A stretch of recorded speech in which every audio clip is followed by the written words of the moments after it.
दोस्तों आज इस वीडियो में केस जजमेंट समझते हैं दोस्तों। और जो जजमेंट क्या था कि वो पति द्वारा एक रिवाइज पिटीशन हाई कोर्ट में दाखिल करी गई थी और इसमें फैमिली कोर्ट के उस निर्णय यानी कि डिसीजन को चुनौती दी गई थी दोस्तों, जिसमें उस आदेश में दोस्तों पत्नी को भरण पोषण यानी कि मेंटेनेंस के रूप में हर महीने 10,000 रुपए देने का आदेश दिया गया था फैमिली कोर्ट द्वारा दोस्तों। और पति की ओर से क्या किया गया था, इसी को लेकर हाई कोर्ट का दरवाजा खटखटाया गया था दोस्तों। अब इस मामले में पति की ओर से कोर्ट को यह बताया गया था कि फैमिली कोर्ट ने जो सुनवाई की तारीख नहीं बताई और साथ ही यह भी दिखाने में या बताने में विफल रहा कि उसने कार्यवाही में जो है पेश होने में जानबूझकर लापरवाही बरती है। दोस्तों जय हिंद, नमस्कार।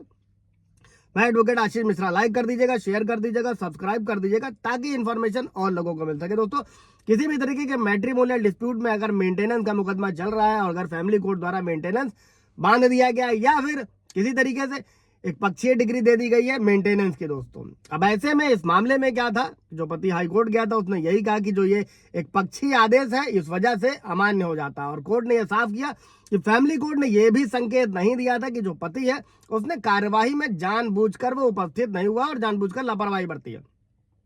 इसी को लेकर हाई कोर्ट ने इसको एक पक्षीय आदेश माना था और उसने इस बात पर जोर दिया था कि भरण पोषण के मामले में दोस्तों जब भी ये दायर किया जाता है तो केवल जानकारी होना ही पर्याप्त नहीं है।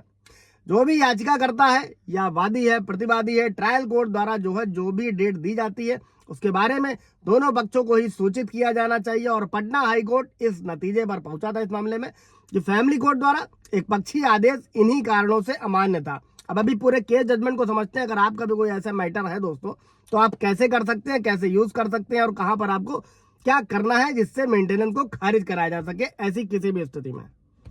अब इस मामले में दोस्तों पटना हाई कोर्ट ने फैमिली कोर्ट द्वारा जो सीआरपीसी की धारा 126 का सब सेक्शन 2 है उसके तहत पत्नी पक्ष में जो जारी एक पक्षीय भरण पोषण का आदेश था उसको खारिज कर दिया। अब जो सीआरपीसी 126 का सब सेक्शन 2 है जो अब नए कानून में दोस्तों भारतीय नागरिक सुरक्षा संहिता की धारा 145 के तहत है दोस्तों। कोई सवाल जवाब होगा उससे तो रिलेटेड पूछेगा, क्लियर किया जाएगा। अब इस आदेश में कोर्ट ने यह स्पष्ट किया कि ऐसा आदेश जारी करने से पहले मजिस्ट्रेट को यह पुष्टि करनी चाहिए थी कि जिस भी व्यक्ति के खिलाफ भरण पोषण की मांग करी जा रही है वो जानबूझकर सेवा से बच रहा है या फिर कोर्ट में पेश होने में लापरवाही बरत रहा है।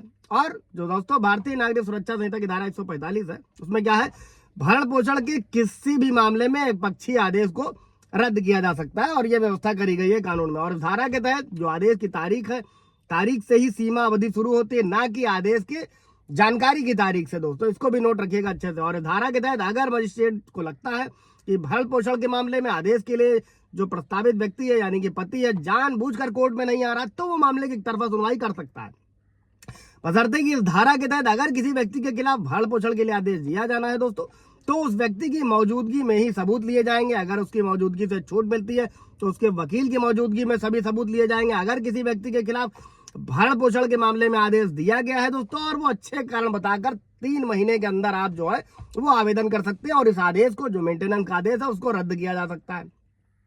इसी के साथ धारा 44 के तहत जो भी आवेदन होता है उसको विचार करते समय कोर्ट को जो लागत से जुड़ा चीजें होती हैं दोस्तों उनको भी अच्छी तरीके से देखा जाना चाहिए और आदेश देने का अधिकार है, बशर्ते कि अगर मजिस्ट्रेट को ये विश्वास हो जाता है दोस्तों कि वो व्यक्ति यानी कि पति जिसके खिलाफ भरण पोषण के भुगतान के लिए आदेश दिया जाना है या जिसके लिए पिटीशन दायर हुई है दोस्तों जानबूझकर तामील से बच रहा है या फिर जानबूझकर कोर्ट में पेश नहीं हो रहा है तो मजिस्ट्रेट ऐसे मामले में पक्षीय सुनवाई कर सकते हैं, डिसाइड कर सकते हैं और जिन्हें जो भी उचित न्याय संगत समझे वो मजिस्ट्रेट द्वारा पारित किया जा सकता है मेंटेनेंस की राशि। अब इससे रिलेटेड अगर आप लोगों का कोई सवाल जवाब होगा दोस्तों तो कमेंट में पूछिएगा, क्लियर किया जाएगा। Thank you.